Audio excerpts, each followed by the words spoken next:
Ugh, ads are such poop. Subscribe to Acast Plus now to skip ads and more for just $1 a month. Click the link in our show notes to learn how. And hey, we're on Patreon too. Your support helps cover the cost of running a podcast. For $2 a month, you can get early access to all our episodes ad-free, plus bonus episodes exclusive to Patreon subscribers only. Visit patreon.com/sacrilegious discourse to sign up now.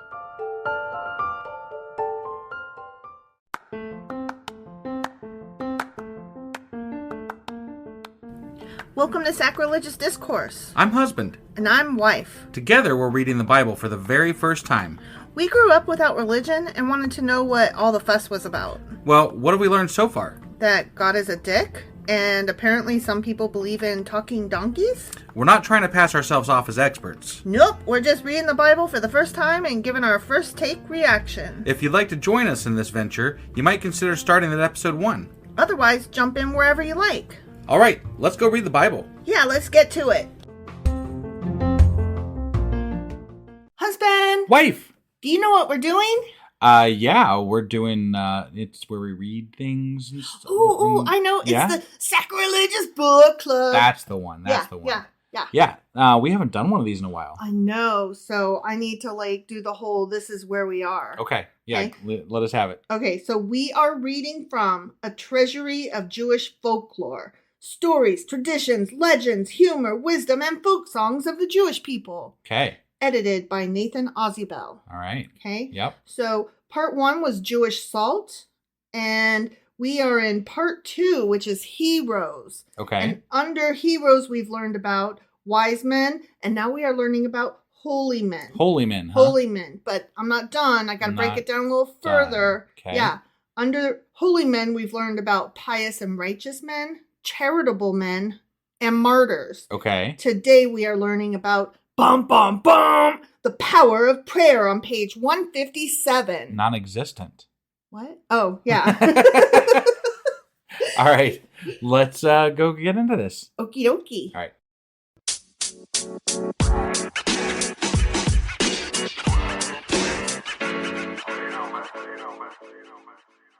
Okay, so the power of prayer. Power of prayer. Yes. Yeah. But I think that you might end up liking this section. Okay. Okay? All right. So just give it a chance. I'm going to give it a chance. Okay.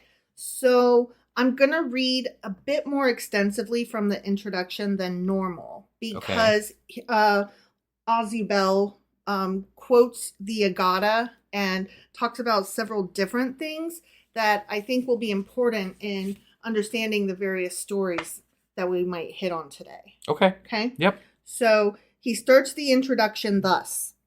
The Agata of the Talmud relates how once the Roman Emperor Antoninus, who was a philosopher, asked Rabbanu HaKadesh, give me your opinion. Is it right to pray frequently to God? Okay. What do you think the answer is? No. Very good. And I'll tell you why I think that, even though I don't believe in prayer in the first place, and I think it's worthless. But praying frequently, you're asking too much shit from somebody. You know, it's like if you ask somebody for something all the time, you know, right. Just stop asking, dude. Stop asking. Right. Yeah. That's close. Okay. Close. Right. You're in the right ballpark. All right. You are correct that yes, you don't do that too often. Don't do that. Got it. Don't do that. Okay. It is not right, answered Rabbanu. Okay. Why not? One must not become too familiar with God. See? This answer failed to satisfy Antoninus. So early the next morning, Rabbanu again called on the emperor, and as he entered the room, he cried out, "Peace be with you, O mighty Caesar!"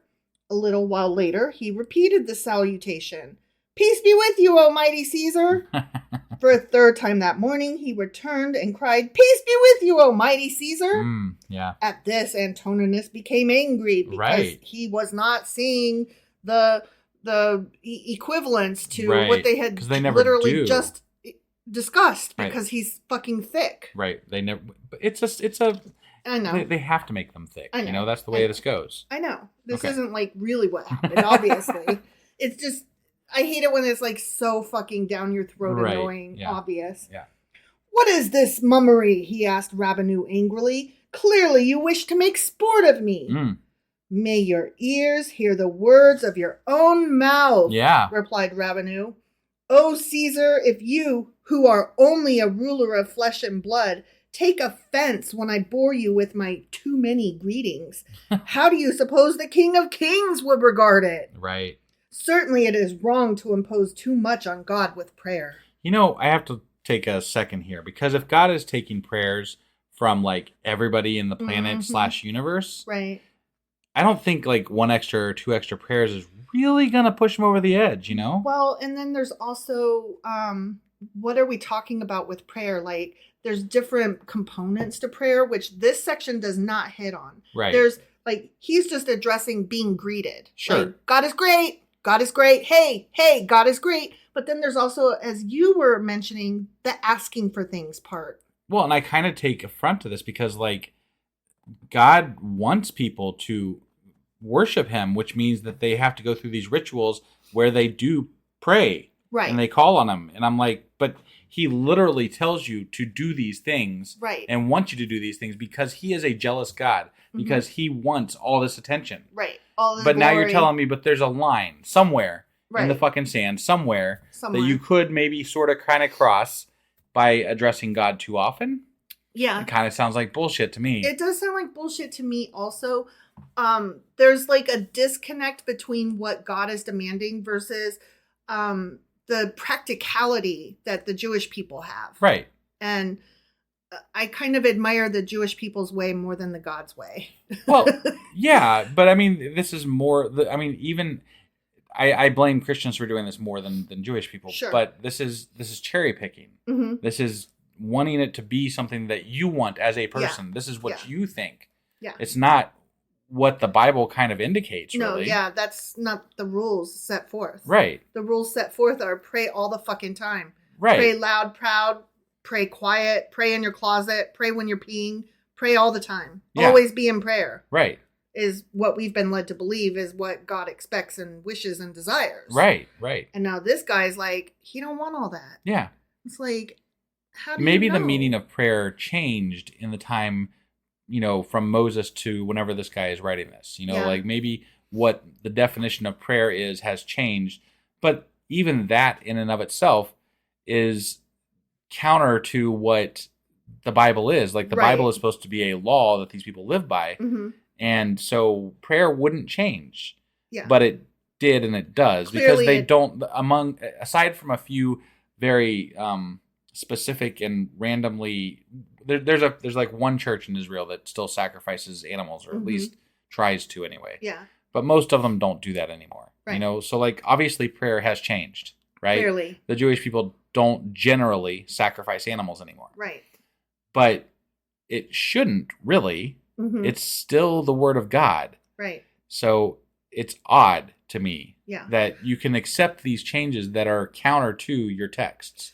I mean, similarly, it's the question of if you're finding workarounds to not work on the Sabbath, aren't you missing the point? Right, You right. know, Yeah, no, and that's you're right kind in of- line with what I'm getting at. You're Is kind that of doing it wrong. Yeah. Like you're not doing what the Bible expected you to do. right, right. So But then that allows for people to be like, well, see, you guys just weren't worshiping the correct way. So now we're, and then that's when religious fanatics come in and they're like, you know, if we don't go back to the base idea, then we're just never going to be correct. right. And it's like, okay, but which base on which day?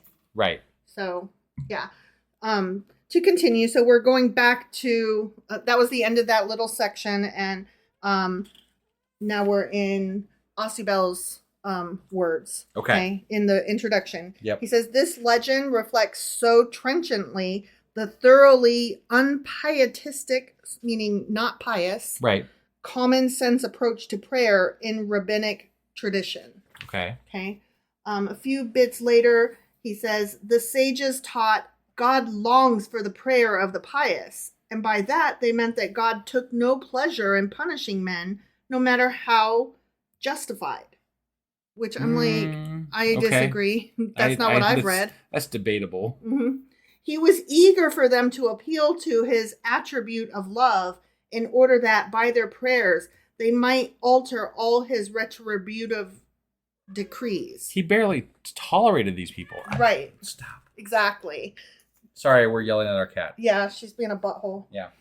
And we even fed her before, so I'm not sure why she's getting yeah. up in arms here. Okay, so to continue, a few sentences down, he says, in Jewish tradition, there are many forms of prayer. In earlier primitive times, it meant sacrifice. Right. Which, you said. Yeah. In Hellenistic, that's Greek days, one could also pray with healthy, productive work, which maintains the fabric of the world. So like acts. Yeah. Doing good acts. Right. Let's see. He says it was also valid to pray with the giving of material aid to the needy and extending a helping hand to a fellow creature in distress.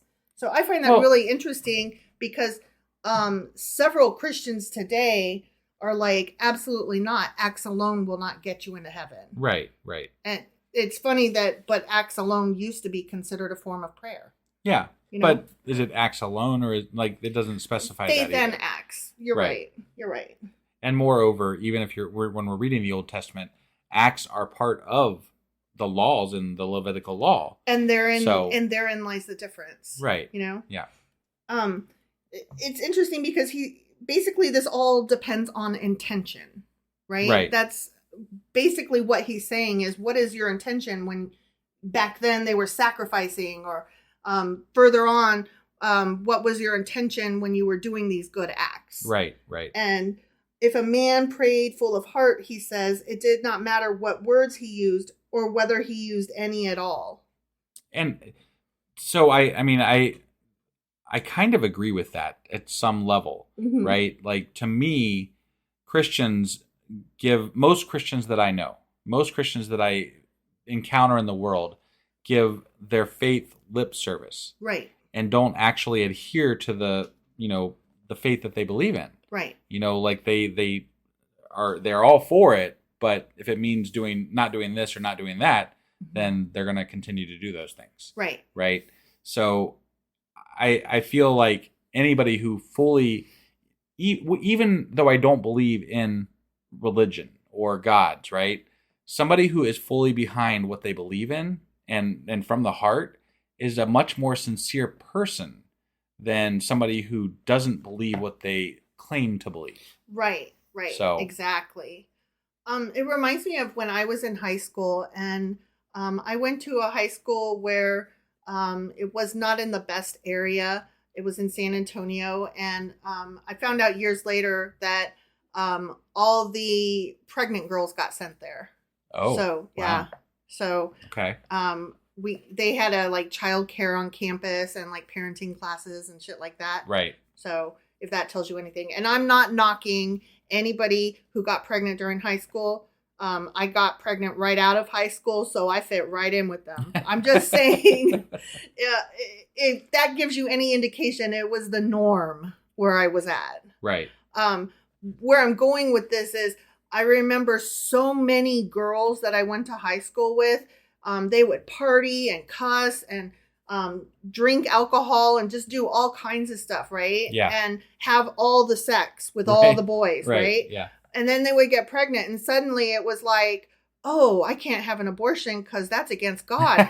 And I'm like, suddenly you're religious? Right. Where did that happen? Yeah. I didn't even know you believed in. I never saw you pray once. I never saw you go to church. I never saw you feel guilty for your things. It happened. It happened after they talked to their parents and their church leader, mm-hmm. and they're like, "Oh, I suck." Yeah. Like they were made to feel guilty for mm-hmm. what they did, mm-hmm. and so they all of a sudden became pious. They realized that they have lived this life of religious behavior, mm-hmm. but have broken it recently, and when they've gotten older, and then they get reminded of it when they screw up, and so they then fall right back into it.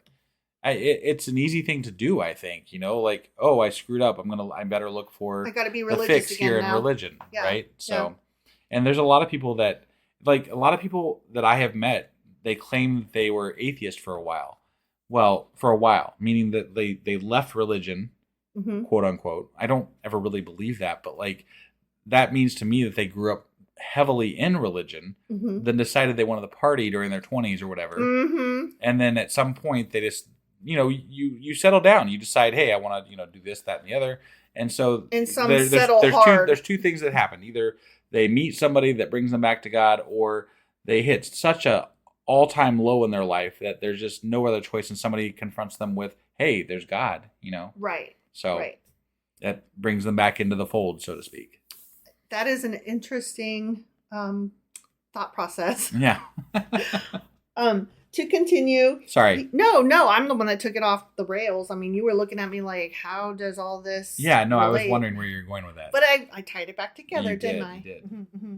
So he goes on to say, quite different was the concept of prayer among the Kabbalists. So this is people who are a little more, what would we call it? Like hardcore, radical. That's the word I'm thinking of. Sure. A little more radical. Yeah. They took the somewhat mystical, erotic view that prayer was a communion as intimate between the worshiper and God as that between the bride and bridegroom. Okay. Which I found that statement interesting because a lot of Christian hokey-pokey has to do with comparing the church as the bridegroom and we're the bride, or maybe the church is the bride and we're the bridegroom. I don't know. Right. And there's this whole marriage thing happening, and it's kind of gross, honestly. Yeah. But I thought that was a really interesting take. Yeah. So he goes on to talk about rainmakers, and we're not talking about like people who make it rain, like with money and stuff. Okay. We're talking about like legit rain. Okay. Yep. So rainmaker stories arose among the Jews from the necessities of their physical surroundings. Duh. Okay. Right? Mm-hmm. In olden times, as we know, Palestine had a primitive agricultural economy. There were long spells of dry weather. It was an earnest invocation for rainfall because drought meant hunger and death. Right. And then we see that throughout the Bible too. Mm-hmm, like that's a big absolutely theme. Yeah. The first Jewish rainmakers on record, thought you'd find this interesting, were the prophet Samuel and Elijah. Oh, okay. Who, by the power of their prayer, brought rain. Got it. Mm-hmm. The general view among the Jews of olden times was that drought was visited upon the land as divine punishment for the nation's collective evildoing. Right. And conversely, national virtue was rewarded by a plentiful rainfall.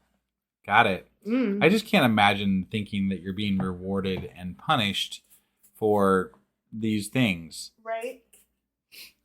Yeah. I am not even... I can't even get into that. Like, it's just so weird. Right. It has to do with like, this school got shot up. That's because we don't have, it's because we have too many gays in America. Right. What? Yeah. How did you, that is such an arbitrary correlation. Right. But there's literally and that's the part that always hangs me up with people that argue things like that.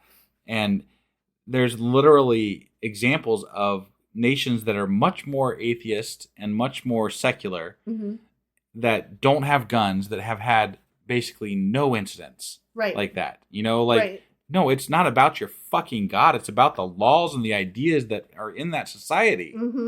And we have the wrong fucking ideas and laws. Right. That's all it is. Yeah. Totally agree. So while rainmaking is no longer practiced among the sophisticated Jews of modern times, again, these are his words, not mine. Sure. Among the more backward Jews, forgive me, okay? This is, right. I'm quoting. I gotcha. Among the more backward Jews of Asia and Africa, it is still in vogue. The magical effect of prayers for rain is still believed in devoutly. Yeah. Interesting. We'll have to look up like Jewish rainmakers at some point, because that sounds like an interesting little side venture. Rabbit hole. Yeah. But I just want to apologize. I'm not calling anybody backward. I cannot stress enough that those were not my words. Right.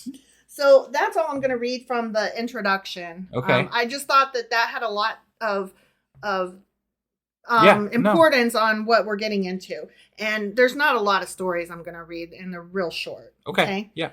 This one is called He Whistled for the Glory of God on page 159. Question is, did he whistle while he worked? He did. In fact, he did. Okay. Yeah. All right. Rabbi Zisha, the brother of the seer Elimelech, was a devout man.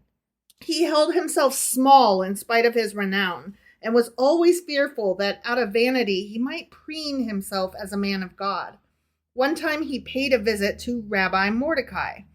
As the hour of midnight approached, he got out of bed and in a voice full of anguish cried out, God, oh my soul, I love you so much, yet I lack the inner power to express it.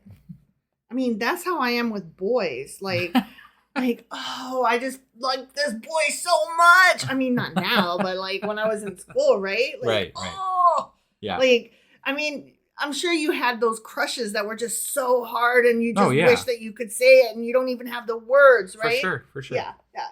He paced to and fro in his room, repeating these strange, passionate words over and over again with the deepest mortification. All this while his host, Rabbi Mordecai, stood with a companion behind the door, marveling greatly at what they heard. After a few moments of silence, they heard Rabbi Zisha exclaim, Oh, my Creator, I do not know how to commune with you, for my thoughts are confused and my words stumble one upon the other. But, dear Lord, I have one insignificant talent. I can whistle. Oh. So let me whistle in order that I may glorify your name. Hey, there you go. Thereupon, the stillness of the night was broken by a rapturous whistling. It was like the song of a bird trilling in the sun. Wow. It was like the whisper of the leaves when the wind blows through them. Mm-hmm. It was like the chant of the cherubim and the seraphim, winging in joy to the throne of the Almighty. Mm-hmm. When Rabbi Mordecai heard the whistling, he began to tremble. Oh. Come, he cried to his companion, let us get away from here before the flames of this holiness consume us. What? Right? Okay. Is that it? Yeah. So much God in that room. We got to go. But is he worried because he's sinful or not? No, Just too much God. Too much God. There's too much God up in this house. Got it. Yeah. Yeah, cut that whistling out, man. There's too much God. I gotta tell you, speaking of whistling. You hate whistling. I hate whistling. I love whistling. So much. Like, we talk about trigger warnings. Like, I am never so triggered as when somebody is whistling. I wish I wasn't like that. Yeah. Okay. It's not like I like pink instead of blue or whatever. You've probably heard me since we've been at this new house, like whistling in the basement. Mm-hmm. Because I love whistling. I know. And there's great acoustics down there. Like, it just like echoes off the walls. And I've told you before, like, it comes up the vent. And you can't hear me, but I can hear everything you're doing down there. Right. Yeah. So we like our new house, by the by. Yeah. Okay, so the next story I'm going to read is called The Long and the Short of It on page 160. Okay.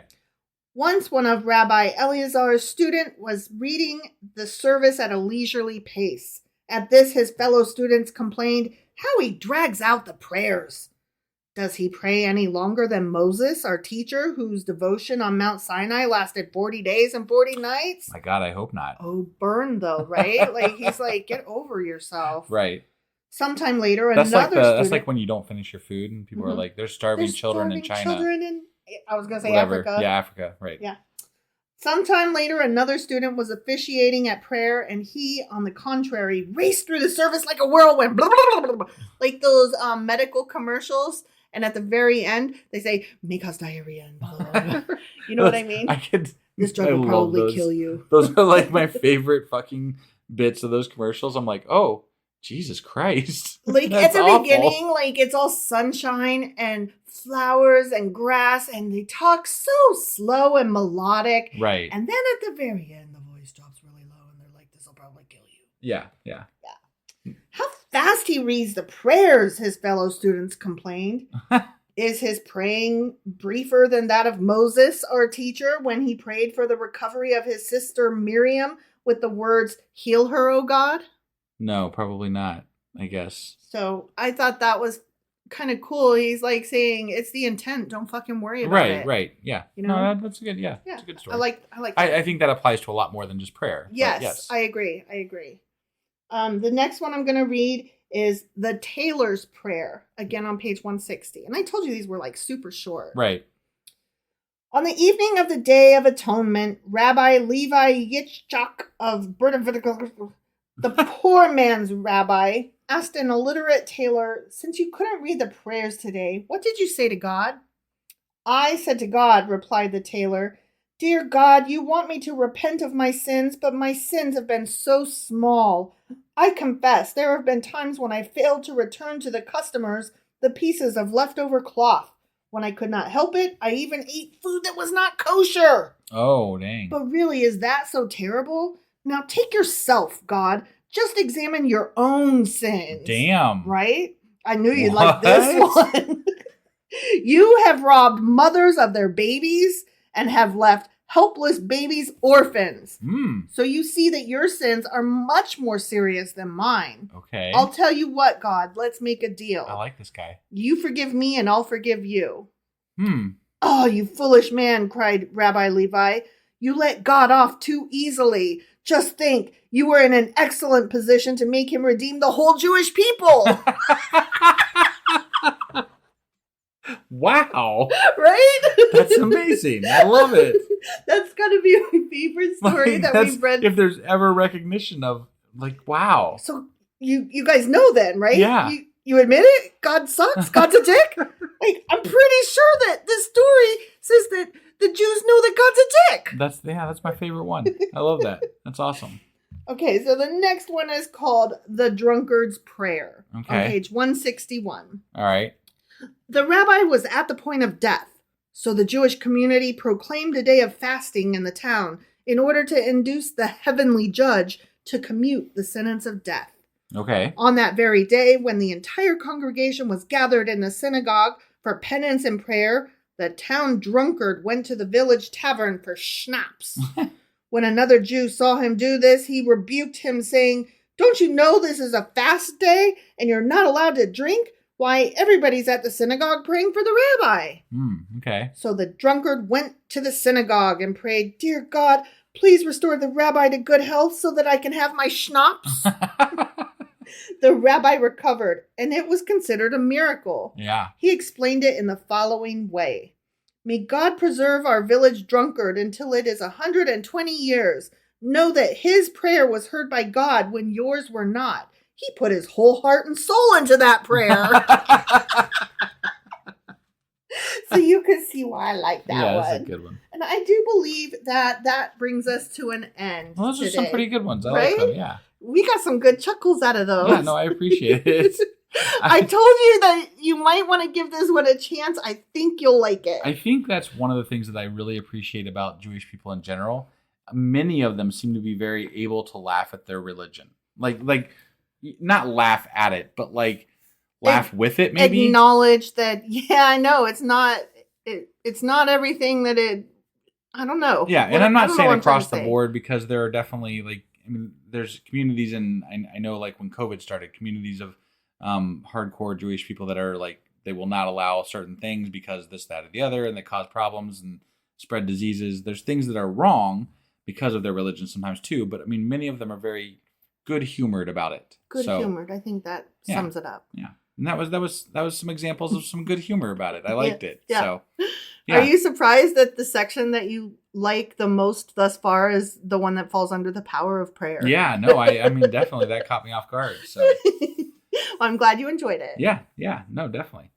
So that was our book club for today. It sure was. And in a little bit here, I will be getting together our weekly recap. Mm-hmm.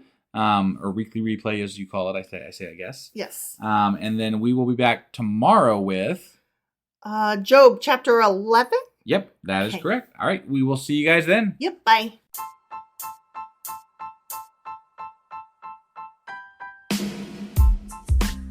Hey, wife, I guess that's the end? But husband, that's just sad. It doesn't have to be. We are on lots of social media platforms like Twitter. Our handle there is sacrilegious_D. For D's nuts. Oh my God. Stop doing that. Anyway, we're also on Facebook, Instagram, and Pinterest. There's a link to all of our social media sites at our website. Ooh, we have a website? Yeah, it's sacrilegiousdiscourse.com, where you can also find a link to our merch shop. We have a merch shop? Yep, we have podcast-themed clothing, mugs, notebooks, and more, as well as an atheist and science-themed products. Wow, our fans should really go check that out right now. Definitely. They can get in touch with us by sending an email to sacrilegiousdiscourse@gmail.com. But before they do that, we could really use some help. Oh yeah? With what? Well, it's not free running the podcast, and we need some financial support in order to get better equipment, which will free up time so we can concentrate on our podcast and our fans. Okay, so what should they do? Head over to patreon.com/sacrilegious discourse and sign up as a contributor on our podcast. Supporters there receive additional bi-weekly episodes that we record just for our Patreon members for as little as $2 a month. Also, we'd really appreciate it if you would like and subscribe on whatever platform you're using. And Apple Podcast reviews help us out tremendously. Like and subscribe, leave an Apple review, join us on Twitter, support us on Patreon. That's a lot of instructions. Don't forget to say thanks. Thanks. Okay, bye.